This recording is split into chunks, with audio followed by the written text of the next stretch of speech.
He had the lot.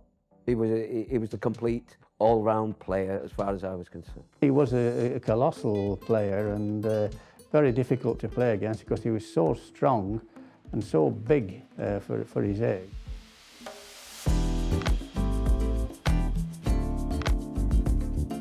I don't think we'll see anybody like Duncan again. He was really incredible.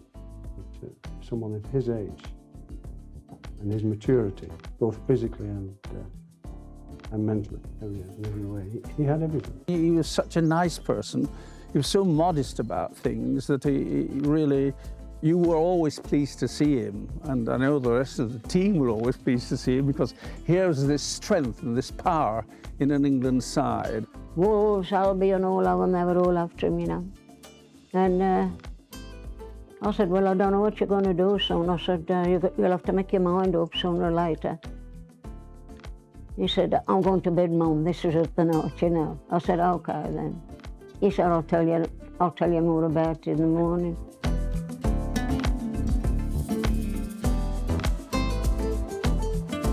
So when he got up next morning, he come downstairs, you know, he says, I've cut them all off, he says. All of them, the spin. He says, I'm only going to one team. I said, and where's that? He said, Manchester United. Without any shadow of doubt, he would have been the greatest player that ever lived. Make no mistake about that at all.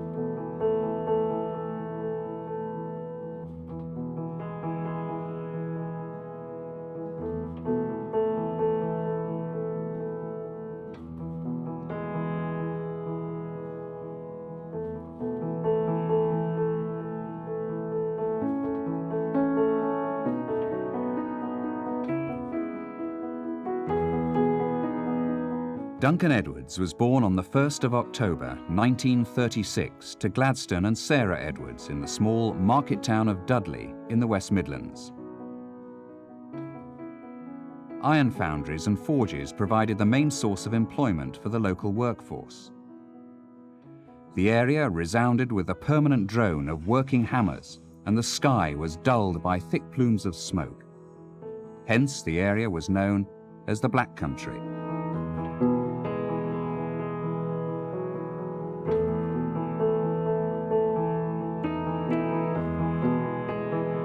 Football offered an escape route from the back-breaking routine of manual labour, and young Duncan quickly proved to be a natural at the game. He was kicking the ball before he could walk. Because I used to buy a pair of reins for him then, you know. It went round him and the straps at the back, and the bells would be on the front of him, you know. And his dad would sit down and he'd have him off me, you know, and he'd hold this strap at the back. He'd put the ball on the floor and Duncan would be kicking it, you know, like that. From an early age, it was evident that Duncan had the kind of dedication needed to reach the pinnacle in any sport.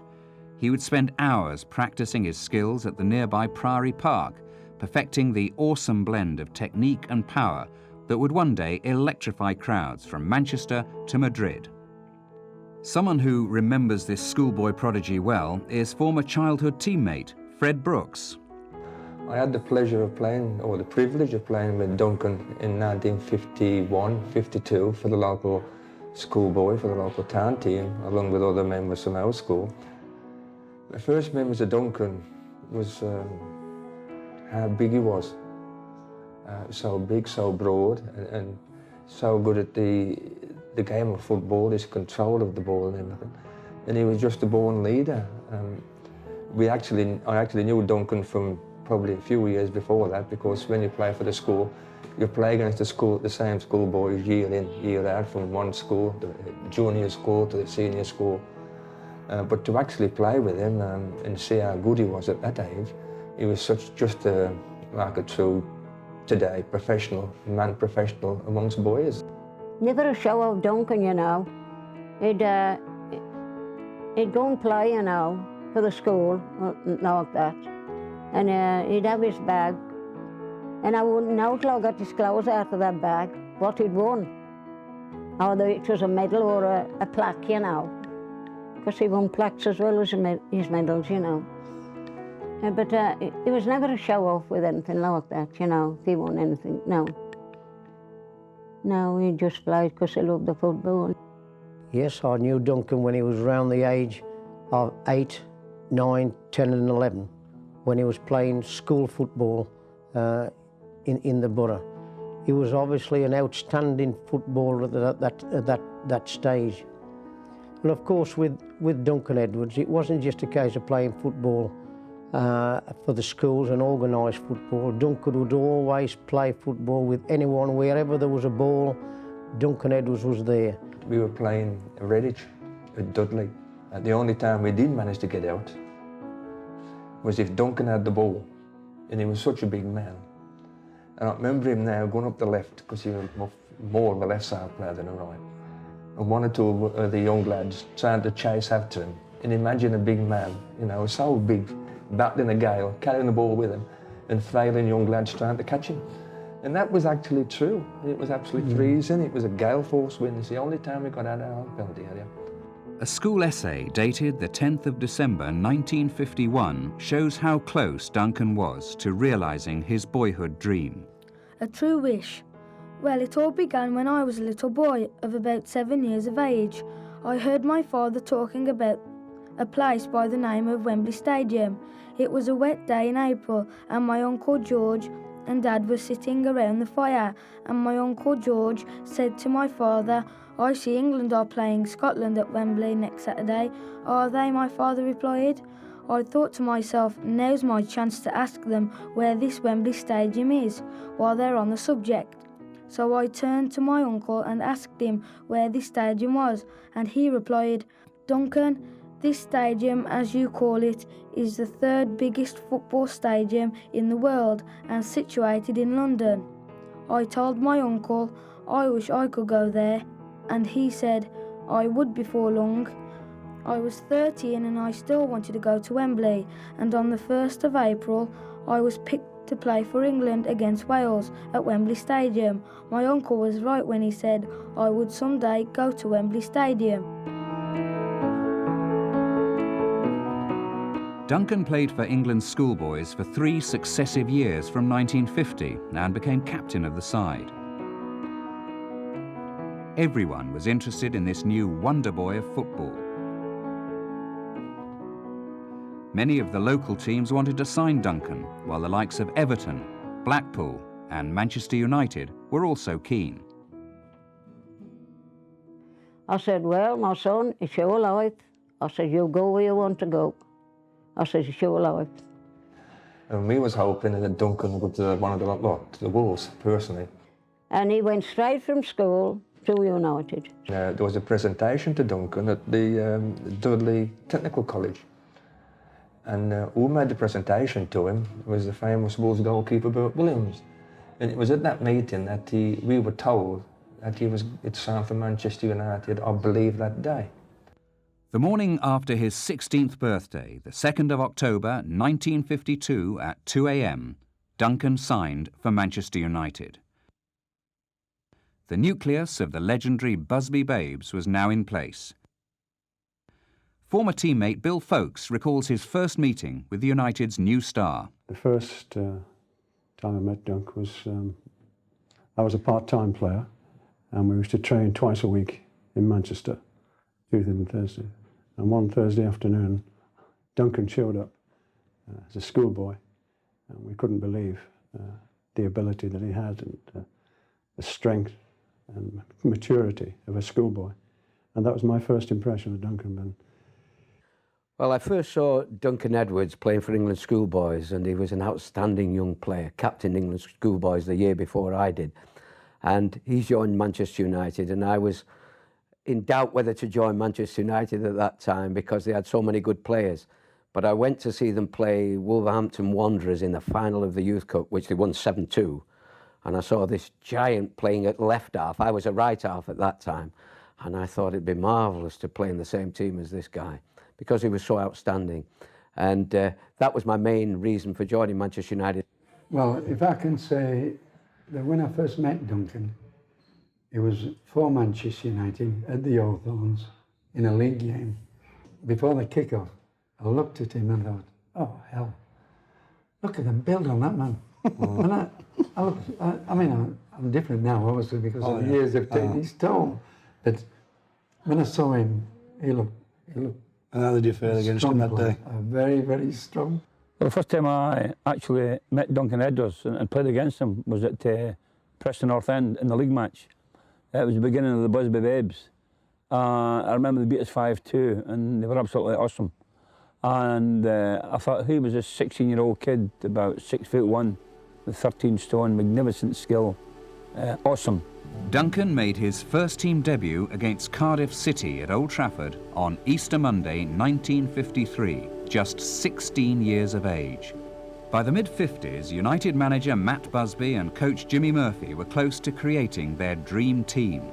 Gregg, Folkes, Byrne, Coleman, Jones, Whelan, Blanchflower, Violet, Edwards, Taylor, Charlton, Scanlon. They were the cream of emerging talent. Duncan also made an instant impression with the then England manager, Sir Walter Winterbottom. I went down to see the under-23 team play in Romania, and we had to struggle to win that game. We finally won it with a goal by Johnny Haynes. But there was a stage when he dribbled himself up to the edge of the penalty area, could have scored himself, but he wanted to bring David Pegg, who was his own teammate at Manchester United. But David Pegg in, he passed the ball to David so that he would involve him in the game. This is how generous he was in spirit like this. And we had to try and correct him from this kind of thing. And we got in the way of saying to him, you know, when you get on a dribble like that, Duncan, for heaven's sake, go all the way, shoot. And this became a feature of the England players to be able to, when they saw Duncan dribbling away, they'd shout, all the way, Duncan. And sure enough, we went to Czechoslovakia after this Romania match, and in the first half he scored 2 goals like this. Because he was so great a player, we used to maybe rely on him. You know, there's the story of when we played Chelsea in a Youth Cup semi-final, and we had people like Bobby Charlton in the team, David Pegg. I played in the team, like Cole Shea Brennan, all became internationals. And the assistant manager, Jimmy Murphy, before the game started, was in his team talk. I'll always remember it. He said, look, you're great players yourselves. Don't just think of Duncan. Don't have an Edwards complex. Go out and tear them apart like you can do with your passing and your shooting as a team. And at half-time, it was 0-0, and we were struggling to break through. And what was decided that Duncan would go centre forward. So he was moved up, and Jimmy Murphy finalised his half-time team talk by saying, and remember this half, whenever you get the ball, all of you, look for Duncan. And we did, and we won, and he scored the goals that won the game for us. So that was how he was even as a youth team player, because as we know, as a youth team player, he was also playing for England. He was absolutely outstanding. I didn't see much of him when we went to United, you know, because they're playing all the while.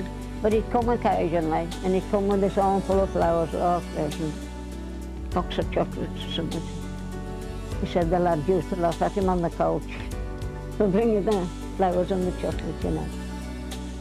And then as it went on, he got to go in the army. Duncan was about 18, I was 5 years old and 23.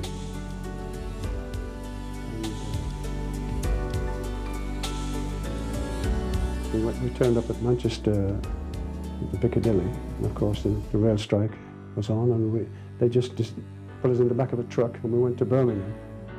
We couldn't believe it, in the back of a truck, and from Birmingham they put us in a minibus, and Duncan was practically thrown out at Woolwich Arsenal, and I was going on to Aldershot. But seeing Duncan getting off the truck off the truck and going into the barracks, with tears rolling down his cheeks. I didn't know whether to laugh or cry. But that was Duncan. He did his national service. We got through it.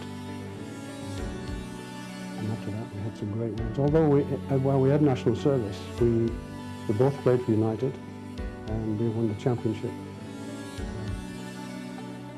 back to back. Actually, the 2 years we were in doing national service, we won the championship on 2 occasions. At the age of 18, Duncan was picked to play for England at full international level against Scotland. A year later, he faced the old enemy once more, figuring in a 1-1 draw that saw the home championship title shared. The English forwards are soon hitting back, but goalie Tom Younger is there every time. Less than a minute to go and Scotland think it's all over by the shouting. Then, without warning, Johnny Haynes slips through. Younger jumps, but it's in. Scotland are thunderstruck. We had a famous match in Berlin when we played against the German team that won the World Cup. And we were all a little tremulous about this match, 100,000 people in Berlin Stadium, and a lot of our soldiers were there at that time. And the major in charge of this outfit came along to us and said, for heaven's sake, do win if you can, but don't disgrace us by being thrashed by this German team. For the first 25 minutes, we were suffering. And then Duncan got the ball at centre circle and dribbled along through the team, and the shout came all the way, Duncan. He shot up from outside the penalty area and crashed past the goalkeeper. We were 1 up, and we never looked back after that. Legendary Preston North End and England international Sir Tom Finney recalls how impressed he was when the 18-year-old Duncan made his England debut. He came in and was an outstanding prospect right from the word go. He was an extremely big boy for his age, very, very strong, good control of the ball, and could pass, and of course could shoot. A terrific shot on him, and scored many outstanding goals. So he was a bit special, there's no question about that. He had a great temperament for the game, and I think you've got to have that at that age to play in the company he was playing in. And he came into the side as though he was a regular member of it, as though he'd played there all his life. And it wasn't really a shock to me, because I felt he had outstanding ability, and I've often said that irrespective of age, it doesn't matter if you've got the ability, you can play at any age, and he certainly did that when he came in the England side. He wasn't at all nervous, and certainly never showed on the field of play.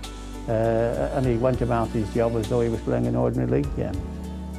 Duncan had everything, and where I try to describe him as a complete all-rounder, because when he had the ball, he was our best attacker. He could hit long passes, short passes, he could dribble. He was so nippy on his feet for a big guy, and he was tremendous in the air. The ball used to come and rocket at him, and he'd control it with his chest. Ball would drop at his feet, and then he made things happen for Manchester United at all levels. And not only that, where he was better than the other players was when the ball was lost, he was the first to get it back. I haven't seen anybody give Duncan a chasing ever. Nobody really went past him. Everything stopped at Duncan Edwards. He had this capacity of tremendous power in his shooting. In fact, we used to do a testing of kicking power by having sticks in a line, a slow-motion camera, and seeing who had the strongest and most powerful kick and who should come out top but Duncan. So here was a man of this confidence, and this supreme confidence that he had in himself was, as it were, carried through the England team. We clashed at international level at Wembley, Scotland versus England, and they beat us again, and he was just getting better and better and better. This was roughly about a year after I actually met him in league football. Wembley Stadium and the decisive match for the International Championship. Scotland kick off, and the fans from over the border get a tremendous thrill as Scotland race away to a fine start and take the lead after only a minute. Outside left, Tommy Ring slams in a low one. We got on very well on the field playing against Scotland, which we won. So, and he scored and I scored. So it was good fun together. England on the warpath for the equaliser. Derek Kevin, making his Wembley international debut, heads it neatly past Younger.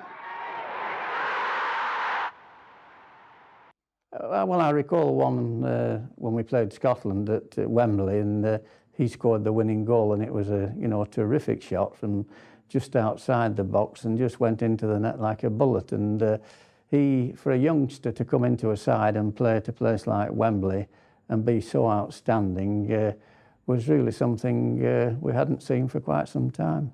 We were playing Ireland at Wembley on one occasion, and we were 1 goal down at half-time, and he came into the dressing room where, as the other players were feeling a bit down in the mouth, he just simply said, "Walter, don't worry, I'll get you a goal in the second half." And this business of him being able to score goals was one of the features of him. Duncan was a modest, very strong black country accent, but very modest as well. Shy at times. Very rarely did I see him lose his temper. I think there was only once, that was when Matt Parland of Aston Villa collided, or we say headbutted, but collided with Ray Wood, the goalkeeper, in the final at Wembley.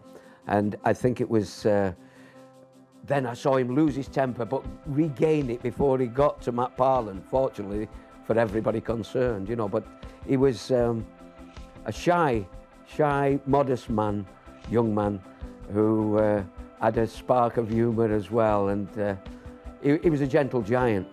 He was a great fellow. Duncan's popularity spans generations. Lifelong fan Bert Hill explains how he first heard about the Dudley phenomenon. Yeah, my interest with Duncan Edwards came a long time ago when I remember my father was talking about this so-called footballer that could do everything at a young age of 18 years of age, and the name Duncan Edwards then cropped up, and I made it my goal then to find out as much as what I could on Duncan Edwards. It's an absolute privilege having to talk about Duncan Edwards, although I didn't actually see him play. I was only 4 years of age when the Munich air crash happened.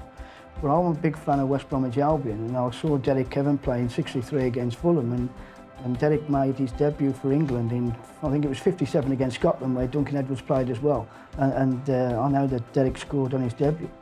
But yeah, I've collected things on Duncan Edwards over a number of years, and I've had many a conversation that through my job I have to go to Manchester, and I'm talking to guys in a pub that they're quite surprised at a lad of my age, because the first question he's asked, obviously, well, how do you know about Duncan Edwards? Although he was unassuming, he was confident. He was very confident. He knew what he was doing. He knew what he wanted. And he was nobody's fool with Duncan. And, we all respected him. Everybody respected him, both as a person and as a player. I mean, he was phenomenal as a player, and we all recognised it. Every player respected him in the team. He was an England international. A household name while I was a teenager. So everybody had to respect him and his ability. He played, actually on left half, which was really on my side of the field, and I was playing directly opposed to him. Very difficult to play against because he was so strong and so big for his age, and he had, it was absolutely everything you could wish for in an outstanding player. The story I remember as well, which was when Duncan was playing, it was against Spurs, and in the team we had a good team, but it was difficult, and I always remember, I think it was Bobby Smith, going by a couple of players, and he was about to put the ball into the empty net when Big Dunk put his foot there, and the ball stayed still, and Bobby Smith went flying into the net. And Big Dunk looked up and he saw me on the edge of the penalty area, and he passed the ball to our right half, Eddie Coleman. And Eddie swiveled his hips and he sent their team one way and the crowd the other. And then he backheeled it to Duncan Edwards, who from the edge of his penalty area hit this ball 50 yards below head height all the way to David Pegg, our left winger, who controlled it with one touch, and he slipped it inside to Bobby Charlton. And Bobby let it run through his legs, then curled the ball into the Spurs half. And there was Duncan Edwards running from our penalty area into their half with 3 Spurs players in front of him. He dribbled delicately past the first, he smashed through the second, and the third jumped out of the way. And for 30 yards he shot the ball through in the back of the net. Everybody in the crowd stood up cheering. The great Duncan Edwards, and that's how great he was. Very, very special.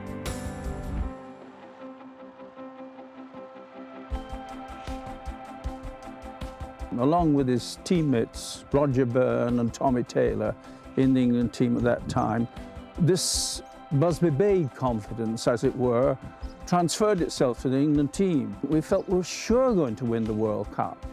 You know, it's building up all the time. In a way, it was cheeky, but nevertheless, it was there, and a lot of this stemmed from Duncan. Just when it seemed that Duncan Edwards and the rest of the Busby Babes were about to take football by storm, tragedy struck on February the 6th, 1958. Here is the news. So far, we know there are 23 survivors after Manchester United's air crash at Munich this afternoon. The aircraft was a twin-engined Elizabethan on charter from BEA. It was returning from Belgrade, where Manchester United had entered the semi-final of the European Cup. It had reached Munich and was just taking off for home in poor weather when the crash came at 3 o'clock. It plunged from about 60 feet, bursting into flames near houses. We tried to get off first time, and then he went back down the runway, tried it again, second time, and pulled up very sharp. Halfway down the runway, realised there was something seriously wrong. So he took us back to the terminal, and everybody got out, and some had coffee, tea, and whatever, just sit down, relax. We all felt there was something wrong. After twice getting off, of course, everybody was a little apprehensive. Even Big Frank Swift, the former Manchester City England goalkeeper, he said, I'm going into the back, it's sitting in the back, it's much safer there. You know, he was half joking, half serious. And David Pegg, who'd been playing cards with us, with Albert Scanlon and myself, he decided to leave the centre of the aircraft and went to the back. And then he started to go. I just sensed there was something wrong, and I strapped my seatbelt very, very tight. Got my head below the rim of the seat. It was quite a high seat, quite a lot of room in the aircraft. And off it went. I felt, looking through the window, and the snow flying a lot, looking through the window on my left. On my right was Johnny Berry, Roger Byrne, Billy Whelan, on another table opposite. And Billy Whelan said, as we were going in, he said, well, if anything happens, I'm ready. He was a staunch captain. I realised what it meant afterwards. It just went, and then there was one tremendous bump as we're going down the runway, and then another one. Then I thought, well, if there's another one, we won't be able, we're going to go, because it was sickening. And of course we had it spliced. And finally the plane was cut in half, and it went right across Johnny Berry and Roger Byrne and Billy Whelan, and that's where it was sliced in half there. Right underneath my feet, on a diagonal. Albert Scanlon was thrown out. He was sitting opposite. He was thrown out. And I just sat there. I don't know how long I was out. It must have been a few seconds, or a minute, or what. I don't know. It wasn't long. And I came to, and I looked through the window first, usually. And then I tried to get my seatbelt off. And then Captain Crane knocked it on the window and said, get out, because the engine is smoking. So I couldn't get out because I couldn't get the seatbelt off. So I started to panic a little bit. And I realised I had no shoes on. And eventually got the belt off. And then ran. There was just a big hole in the aircraft which I went through. And ran about 30 yards. And as I turned around, I could see the whole picture, you know. The one end aircraft was still stuck where it was sliced off in flames. And the other one, about 100 yards away, spinning, it spun away. So I turned around and came back to the aircraft and saw Harry Gregg coming from the other side of the aircraft with a baby in his arms. I didn't realise there was a baby on board. Where Duncan was sitting, I don't really know. I didn't know whether he was sitting at the back or was sitting at the front, but obviously he must have been at the back. Then I saw, walking around, I saw some players who were in pain and in trouble. And I saw Matt Busby, and we helped him. Bobby Charlton came, took his overcoat off, put it underneath Matt because he was lying in water with it in snow that had melted. And we put the thing under Matt. Matt was sort of leaning on his arm. And when we moved him, put him level, which is the worst thing we could have done. He just groaned. But fortunately, the stretcher bearers came very quickly and threw the stretchers down, put him on the stretcher, and whipped us off. News of the crash quickly came through the wires and stunned the people back home in England. Well, I heard it really through other people, but then I listened to it on the radio, and then I bought the newspapers to find out what had happened. And well, quite honestly, I was dejected. I was dejected in so many ways because some of my friends were on that aircraft, quite apart from the footballers. I was in Manchester city centre in the afternoon. I'd been to see a specialist because I should have been on the trip, but twisted my knee on the Saturday, and it was diagnosed as a torn cartilage, so that put me out for the season. And I saw a placard which said, Man United in crash on runway. So my first reaction was, well, on runway they might have bumped into something. I didn't realise it was on taking off and that there were fatalities. And when I was with a friend who worked for one of the newspapers, and I went to the newspaper offices, and that's where I found out that people had lost their lives, and just couldn't believe it.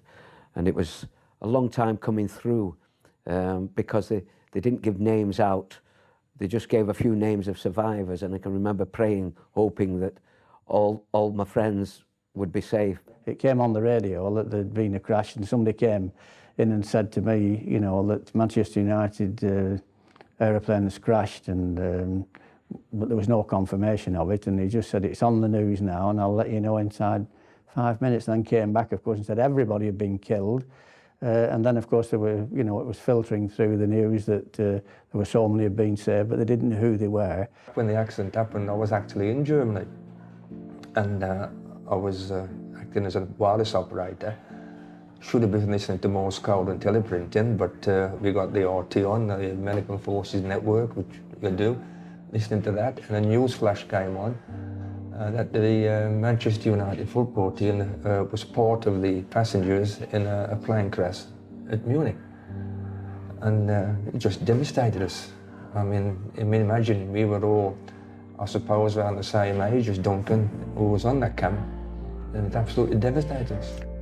Well, I was coaching in a place called Standish near Wigan, and I was coming home about 3:30, 4 o'clock, and I saw the billboards, United in plane scare. And I thought, oh, it's typical press again, blowing it out of all proportion. And then when I got home and had heard the news, I couldn't realise that weeks before I'd played against Duncan, and at that particular time he was fighting for his life. By midnight, the press had arrived, and were trying to get a picture of what had happened, you know. But we were so shocked we couldn't do anything.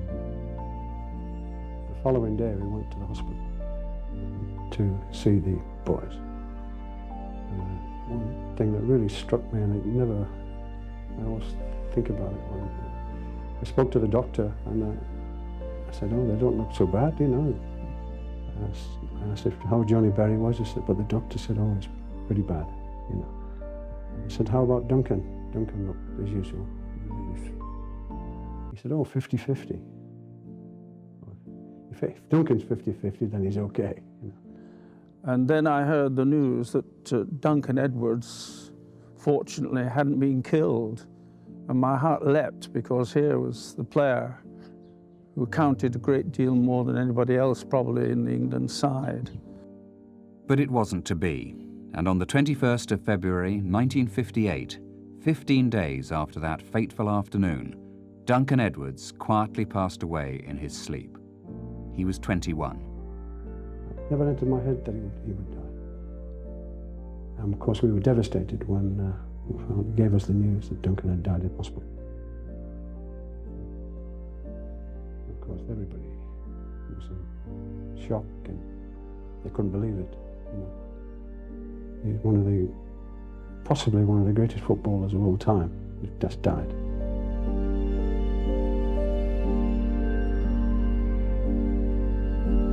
He'd have been here today if it hadn't smashed his kidneys. He was all smashed up. His leg was broke, his wrist was broke, you know, his ribs were broke. But he was cake-walking all them.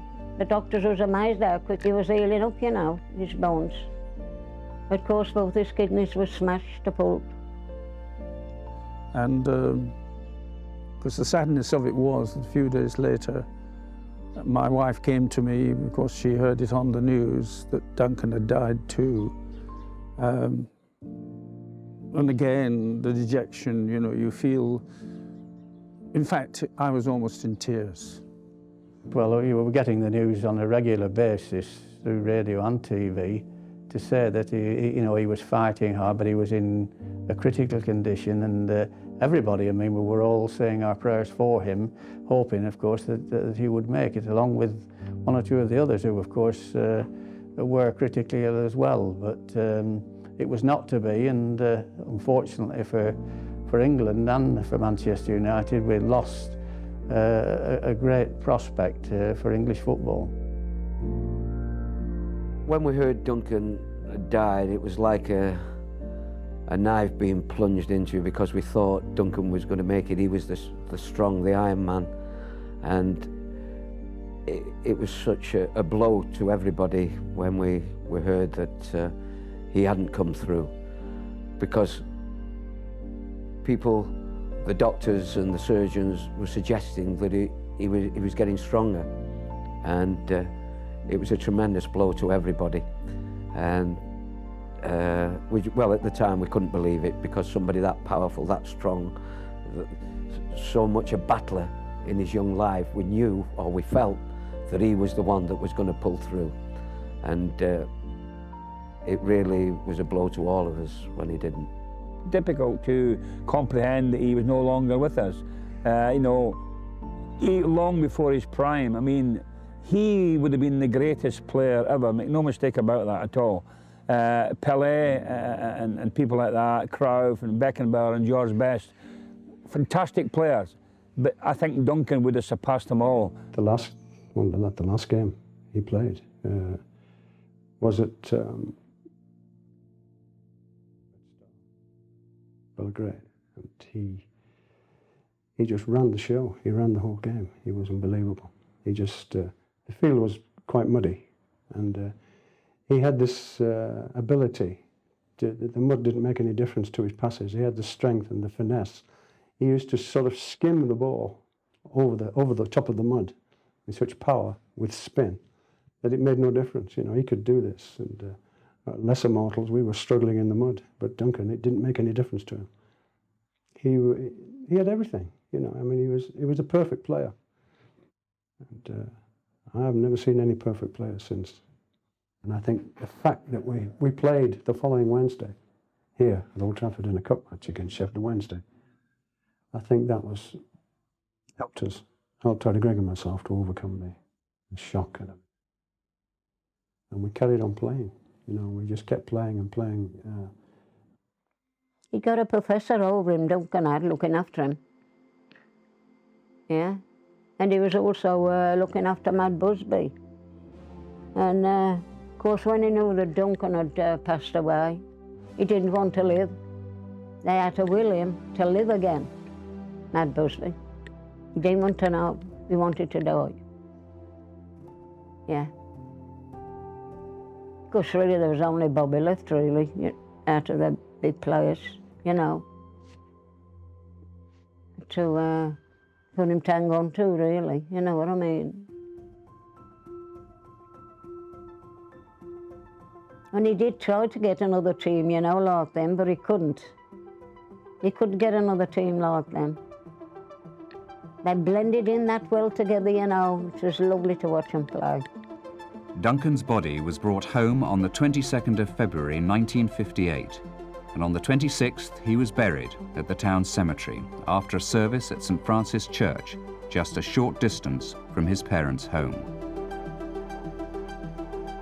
In the days of good Queen Bess, yar boys, oh. In the days of good Queen Bess, yar boys, oh. In the days of good Queen Bess, Coventry outdone the rest. Yar boys, oh the brave Dudley boys. But in the times as be, yar boys, oh. But in the times as be, yar boys, oh.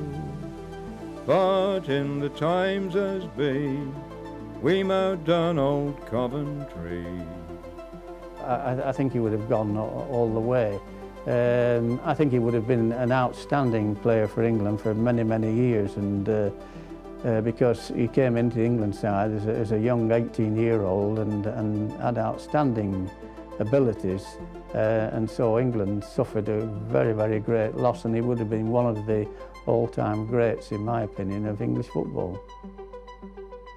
I have great sadness in realising not only was it a tremendous loss to Manchester United and to England, the England team, but it was also a loss to football.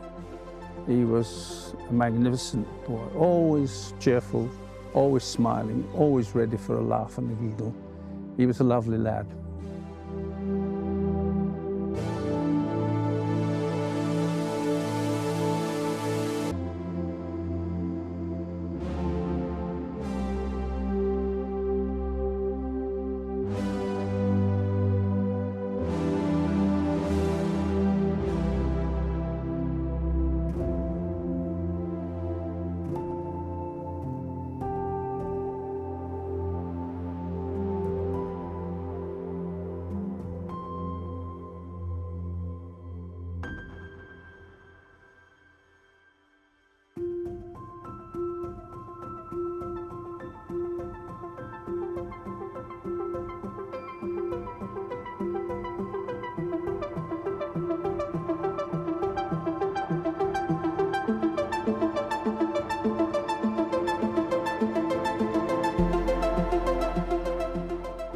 I'd have loved my lad to be one of the lucky ones anyway. Yeah.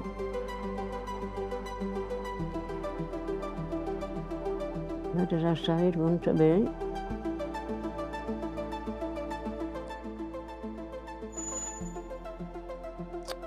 We don't know what's beyond, do we?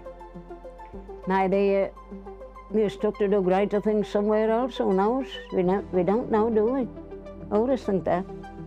We don't know what's beyond. Nobody. It's a mystery to us. He was such a nice, quiet, unassuming young man. He just loved to play football. I think today, when I see some of the players today, and I see some of the managers today comparing certain players with Duncan Edwards, and I just say to myself, you don't know what you're talking about. Well, times they be mighty queer, yar boys, oh. Times they be mighty queer, yar boys, oh. Times they be mighty queer, and victual it was very dear. Yar boys, oh the brave Dudley boys. The great sadness is that he didn't play long enough to show everybody in the world, what a tremendous player he was. We knew it because we trained with him and worked with him, and people like Bobby Charlton have come through to be perhaps England's greatest ever forward or player, and he will tell you, and well, there was nobody to touch the great Duncan Edwards. Even he couldn't compare with Duncan, and how great he became. Just imagine how great Duncan Edwards would have become, and that is the sadness. Nobody, in my opinion, will ever compare because of his all-round greatness, his all-round talent. A captain of England, he would have been without doubt. Oh, who knows what might have been.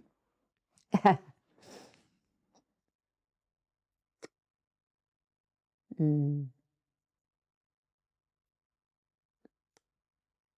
I say we've all got to meet one day, don't they? So who knows? Nobody knows, do they?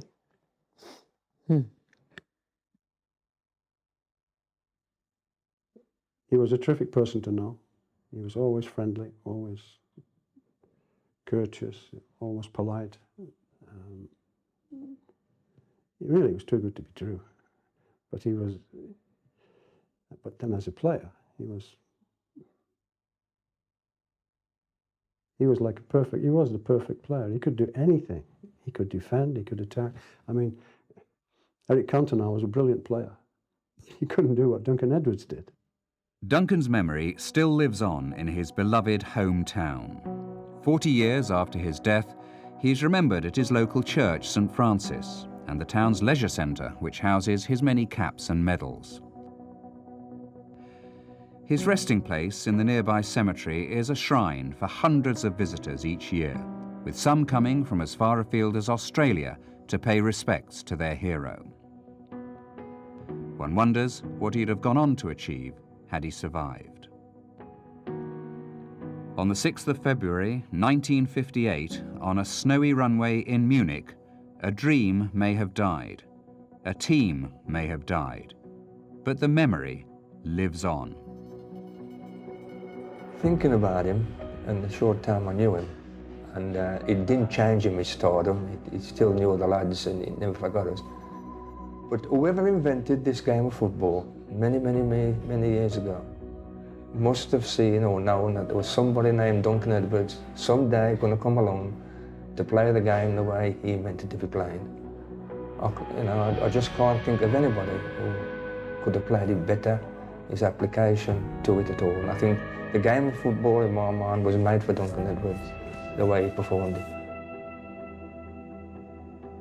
Talking about football, when he was in the hospital, he got it on his mind. He said, "Get me out of here, Mum, else I shall never come out." He said, "I've got other things to do besides lie here." That's what he said to me. I said, oh, okay then. I said, "I'll get you out as soon as I can," talking to him like that.